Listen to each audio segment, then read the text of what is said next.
I heard them laughing before I saw what they were planning. Standing in the hallway outside the dining room, gift box in hand, I listened to my family rehearse the Christmas skit they'd written about me. The mechanic daughter. The one with oil under her nails. The family embarrassment they'd turned into entertainment. My mom was practicing her lines. My dad was perfecting the timing. My brother and sister were laughing at all the right moments. And then my father said it, casual as anything, "We'll read the will afterward. It'll land better that way." That's when I realized this wasn't just a joke. This was a message. So I sent them one back. And trust me, they got it loud and clear. Let me back up, because this story doesn't start at Christmas. It starts years earlier, in the Callahan house in Plano, Texas, where everything looked perfect from the outside. Symmetrical picture frames. Polished hardwood floors. Soft gold lighting that made every corner Instagram ready. My sister Blair made sure of that. She was a part-time dental hygienist and full-time lifestyle content creator, always angling for the perfect shot. But nothing in that house ever landed softly, especially not the truth. I was 18 when I told my family I wanted to study automotive engineering. I remember the exact moment. We were in the kitchen. Something buttery was cooking. My mom was always cooking something that smelled expensive. My father, Warren Callahan, owned a chain of upscale furniture stores, the kind where a single couch costs more than most people's cars. He was setting the table when I said it. He dropped the metal serving spoon. The clang echoed through the kitchen harder than it should have. My mother, Delilah, the woman who coordinated charity galas and kept our family's image ironed flat, just blinked at me. Slowly. Like her brain was buffering. My older brother Matthew, a medical resident at the time and the family's golden standard, lowered his eyes to hide a smirk. My younger sister Blair laughed outright. Quick and sharp. The spoon was still wobbling on the tile floor. I bent down to pick it up, my fingers brushing the cool metal. I left a faint smear of oil on it from the spark plug I'd been working on earlier that afternoon. No one said it out loud. But the silence filled in the sentence for them. That's not what our family does. After that day, the pattern settled in like weather you can't escape. My mom would slide job listings across the kitchen counter. Office assistant. Receptionist. She never looked directly at me when she said, "This would be more stable." Then she gestured vaguely toward my hands, at the faint lines of grease that never quite washed out. Especially when you're around people. Matthew, whenever he visited home, would pat my shoulder with a doctor's practice sympathy. "Just be careful with all that physical work," he'd say, like I was one accident away from proving his point. Blair recorded her lifestyle videos in our living room, the ring light illuminating her perfectly styled hair while she talked about finding balance and elegance. When I'd walk past the camera, she'd wrinkle her nose for her audience. "Oil fumes again," she'd laugh. Her viewers filled the comments with little laughing emojis. I stayed quiet because that was the role I'd learned to play. My silence kept the house smooth. It kept their image intact.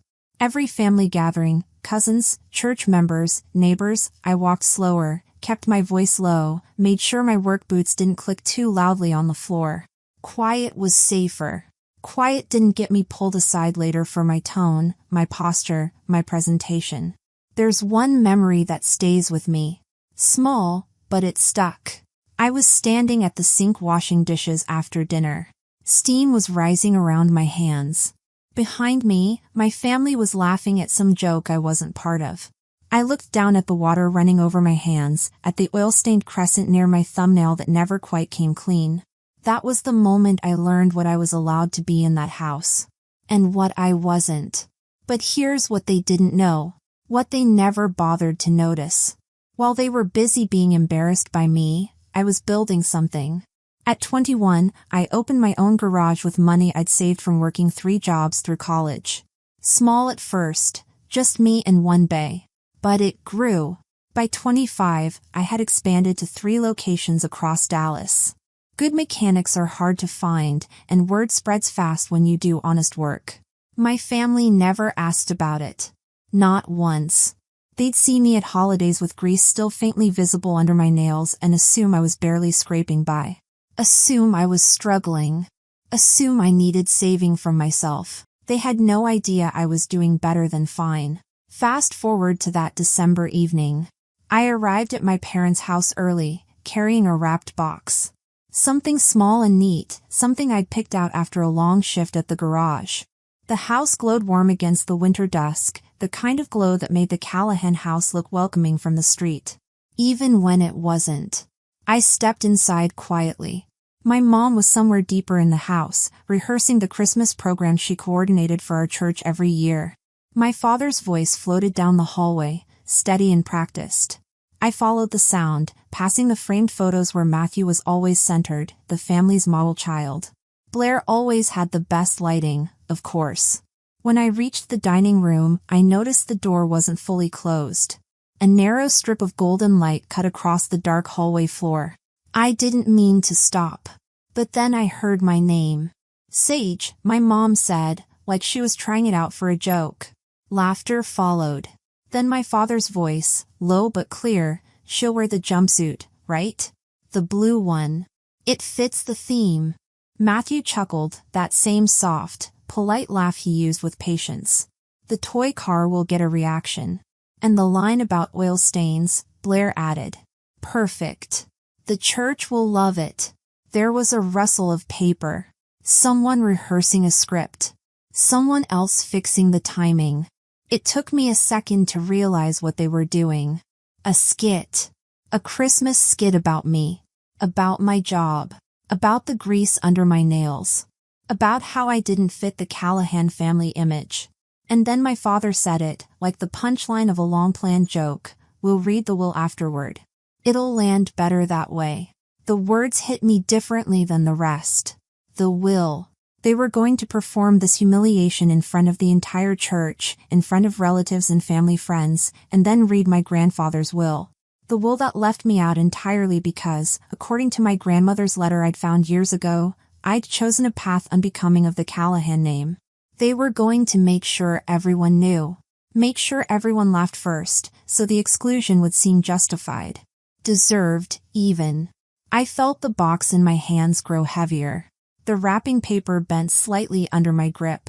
The hallway suddenly felt colder than the night outside. No one inside that room paused. No one sensed me standing there in the dark, listening. I backed away slowly, keeping my boots silent on the tile. The box pressed close to my chest. By the time I stepped outside, the truth sat clean and sharp in my mind. I had just overheard my family's plan to humiliate me at Christmas. The cold hit me when I stepped onto the porch. Not sharp, just dull and heavy, the kind that sinks through layers. I stood there for a moment, still holding that gift box. The wrapping paper was crushed now from how tightly I'd gripped it. Inside the house, the laughter continued, muffled but still bright. Still rehearsed. I set the box down on the wooden bench by the door. Brushed my thumb over the corner once. Then I walked to my truck. I didn't cry. I didn't yell. I just drove. The neighborhood lights blurred as I turned toward the highway. My phone buzzed twice, texts from my mom's event group chat, probably. I ignored them. The only place open at that hour was a 24/7 gas station off the main road. Neon lights buzzing, pavement slick with a thin layer of frost. I pulled into a corner spot, turned off the engine, and let the silence settle. My hands rested on the steering wheel. The faint smell of motor oil rose from the microfiber cloth tucked in my jacket pocket. That cloth had followed me through years of late-night shifts at the garage, emergency call-ins, long drives home. For the first time, I was grateful for its smell. It grounded me. I reached for my phone and called Nayeli Jones. My closest friend. My CPA. Nayeli had been with me since I opened the garage at 21. She knew my family's patterns. She understood the silence I'd carried into adulthood. More than that, she'd been there the day I signed the papers on my first investment property, a small industrial lot I'd bought with money my family didn't know I had. When she answered, her voice was steady like always. "You okay?" I didn't answer that. Instead, I said, "Can you check the lease folder for the LLC?" My voice surprised even me. Flat. Steady. Almost businesslike. There was a pause as Nayeli clicked through her files. I watched the neon lights flicker on the wet concrete outside. Okay, she said. Got it. Why? Just open it. I heard her scrolling, then stopping, then scrolling again. Sage, are you sitting down? I'm in my truck. You need to look at this. Right now. I opened the folder on my own phone, something I rarely did after hours. The document list appeared. Payments. Lease agreements. Notices. Ownership forms. My stomach tightened. I clicked on the lease for the commercial property in Plano. The property my father's flagship furniture showroom was housed in. The one he bragged about every Christmas, every Thanksgiving, every fundraiser. The pride of Warren Callahan. The tenant name blinked back at me. His LLC. The landlord name blinked back at me too. Mine. Not my personal name. My real estate LLC. The one Nayeli helped me set up when I was 25. The one I'd used to invest in small industrial lots around Dallas. I knew I owned the property. Of course I did. But I had never connected it emotionally to them. Not until that moment. I scrolled further. Payment logs. 3 missed payments. A pending increase in market rent, significant. A clause about non-renewal that I'd highlighted months ago when Nayeli told me the market was shifting. At the time, it felt like professional due diligence. Now it felt like something else entirely. They're using your property, Nayeli said quietly. And they're behind. I leaned back against the seat. The neon light buzzed overhead, rhythmic and cold. For a long moment, I didn't speak. I just let the information settle. Not like a revelation, more like a slow, inevitable truth finally reaching the surface. What do you want to do? Nayeli asked. I stared at the lease. At the rent calculations Nayeli had written in the margins months ago. At the notices I hadn't sent yet. At the folder of templated documents waiting for me to fill them out. The answer came easier than I expected. Everything by the book. Okay, she said, already shifting into work mode. Then let's start. I set my phone on the dashboard mount and opened the laptop I kept in the back seat for late-night paperwork. The screen cast a pale light across the truck's interior, catching the tiny scratches on the steering wheel, the dust on my boots, the faint oil stains on my nails. Nayeli talked me through each step. I opened spreadsheets, checked payments, calculated overdue amounts, cross-referenced lease clauses, prepared a notice of default, prepared a notice of non-renewal, updated the market rate increase based on the latest comps, linked ownership verification documents, drafted the cover letter for courier delivery. Each step had weight. Not emotional weight, procedural. Clean. Controlled. A kind of clarity I hadn't felt in years. At one point, Nayeli said, if they planned a Christmas lesson for you, this is just your gift in return. I didn't laugh. I didn't even smile. My fingers paused above the keyboard. It's not a gift, I said. It's a line. She understood. When the packet was ready, signed, timestamped, uploaded, I sat still for a full minute. The station was nearly empty. A distant truck hummed as it passed on the highway. Somewhere behind me, a vending machine whirred to life. I pressed send to the courier. Same-day delivery. Christmas Eve arrival, 6:30 sharp. The confirmation pinged softly. I closed the laptop, wiped my hands on the cloth in my pocket, and looked out at the dark highway stretching ahead. This time, I said into the quiet, I won't fix what they've broken. Christmas Eve at the church always looked the same. Soft lights. Poinsettias lining the stage. The camera crew setting up like the Callahan family were part of the program itself. My mother, Delilah, thrived there. She moved through the hall adjusting garlands, nodding at volunteers, perfecting what she called the atmosphere of generosity. I wasn't there. But my absence didn't register at first. Inside the banquet room, early arriving relatives were settling in. My father, Warren, was rehearsing lines for his short speech. Matthew, the celebrated older brother, adjusted his tie in a mirrored pillar. Blair checked her phone's front camera every few minutes, smoothing her hair between takes. The courier arrived at 6:47. He slipped through the decorated hallway, past a children's choir practicing carols. He carried a stack of envelopes, white, clean, official. He asked for Delilah Callahan by name.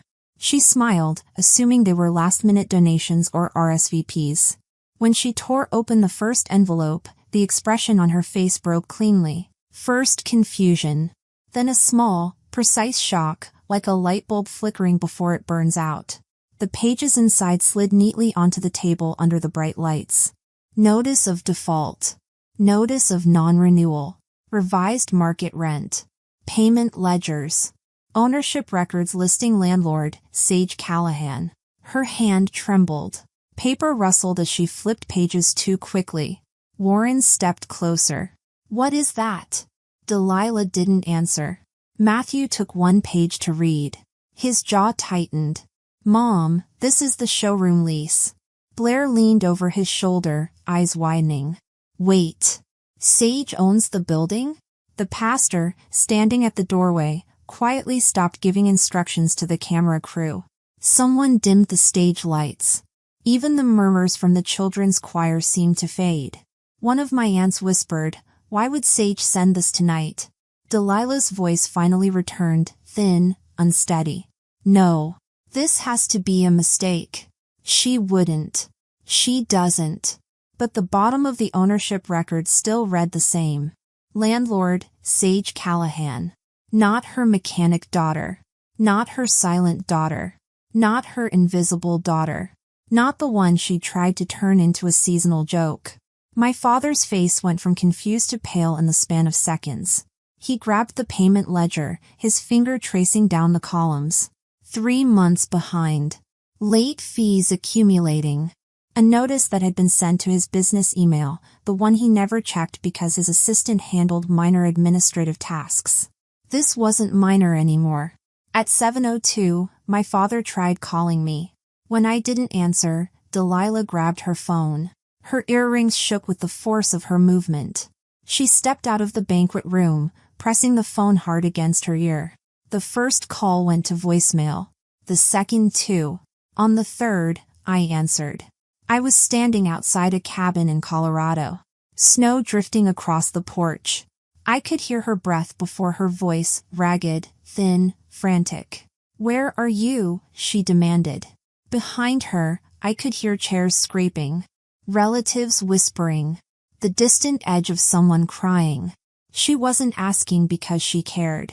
She was asking because her perfect program had cracked, and she needed me to help her seal the edges before anyone else noticed. The snow collected along the railing as I watched flakes settle on my gloves. Nayeli was inside chopping vegetables, humming softly. The cabin was warm, but the cold air felt cleaner. I didn't answer her question. Instead, I said slowly, evenly, "Did you enjoy my gift?" The silence on her end wasn't dramatic. It was worse. Small. Stunned. Collapsing inward. A silence that recognized, maybe for the first time, that I had stopped orbiting them. Sage, she tried again, softer now, almost pleading. We can talk about this. Whatever you think you heard. I didn't think I heard anything, Mom. I heard exactly what you were planning. The jumpsuit. The toy car. The oil stains joke. The will reading afterward. All of it. Her breath caught. Sharp and sudden. You were going to humiliate me in front of the entire church, I continued, my voice steady. Make me the punchline so everyone would understand why I didn't matter enough to include in Grandpa's will. You rehearsed it like a show. That's not, it was supposed to be lighthearted. No, I said. It was supposed to remind me of my place. And it worked. Just not the way you planned. The wind shifted, and her voice thinned out into static. I won't discuss this tonight, I said. All communication can go through the LLC inbox. The contact information is on the letterhead. You can't. I already did. I let the silence sit for a moment. Not as punishment. Just as distance, finally measured. Then I hung up. The snow kept falling. The phone stayed still in my hand. Inside the cabin, Nayeli set another log on the fire. And for the first time in years, I felt nothing pulling me back toward Plano. The morning after Christmas, the cabin was quiet in a way the Callahan house had never been. No stage decorations. No curated lighting. No soft, rehearsed laughter leaking through doorways. Just the sound of wind threading through the pines and the soft crackle of the fireplace Nayeli had started before sunrise. I sat on the small porch with a mug warming my hands. The snow had fallen heavily overnight, burying the steps in a smooth, unbroken sheet of white. My boots left the first marks when I stepped out there, each print sinking cleanly into the surface. Inside, Nayeli moved around the kitchen, her presence steady and unobtrusive. She didn't ask about the call or the documents or the fallout. She knew better than anyone that silence could be a kind of shelter. I checked my email only once. A message from Warren sat at the top. My father. Short. No greeting. No scolding. Just logistics about transferring operations. Points of contact. Payment timelines. Professional. Measured. The kind of email he would send a vendor. Or a landlord. For the first time, he was speaking to me in the role I had built for myself. I replied in the same tone. Short. Clean. Boundaried. Then I closed the inbox. The rest of the morning passed in small movements. I swept snow from the railing. Brought in firewood. Tightened a loose hinge on the cabin door.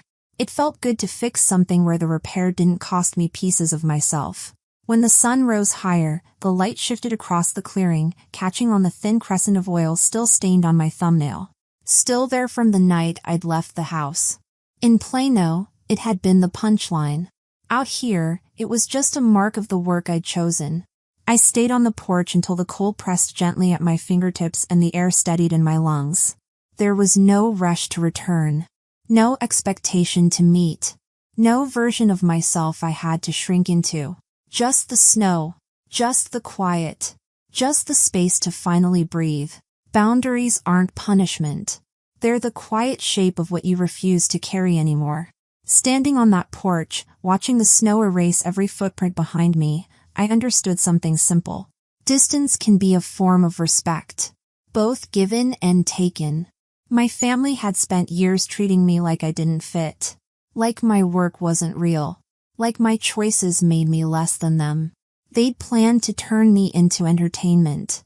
A joke in a jumpsuit with a toy car. A punchline about oil stains. A lesson about staying in your place. Instead, they got a lesson about underestimating the quiet one. I didn't do it for revenge. I did it because I was done being invisible in my own family. Done being the punchline. Done shrinking myself to fit their image. The documents I sent weren't cruel. They were clear. Professional. Legal. Everything by the book, just like Nayeli said. But they carried a message my family couldn't ignore. I see you. And I won't be erased. I don't know what happened at that Christmas program after I hung up. I don't know if they went through with the skit or if they canceled it. I don't know if anyone else found out what they'd planned. And honestly, I don't need to know. Because for the first time in my life, their story isn't mine to carry. What I do know is this: my father's emails stayed professional. My mother stopped calling. Matthew sent one text, short, polite, distant. Blair unfollowed me on social media, which felt about right. The lease situation got handled through lawyers and accountants, exactly how it should have been from the start. They found a new location. Smaller, less central, but functional. I didn't block the move. I just didn't make it easy either. And me? I stayed in Colorado for another week. Nayeli and I hiked through snow-covered trails, cooked meals that took too long, and sat by the fire without needing to fill the silence with anything but the crackling wood. When I finally drove back to Texas, it wasn't to Plano. It was to my garage. To my work. To the life I'd built on my own terms. The oil stains on my hands didn't wash out any better than before. But I stopped trying to hide them. Thanks for listening. And if you liked this story, give it a thumbs up, and share it with someone who needs to hear it. Drop a comment sharing your own thoughts about family expectations, and don't forget to subscribe for more stories about standing up, setting boundaries, and refusing to be anyone's punchline. Sometimes the best gift you can give yourself is the permission to stop carrying what was never yours to hold.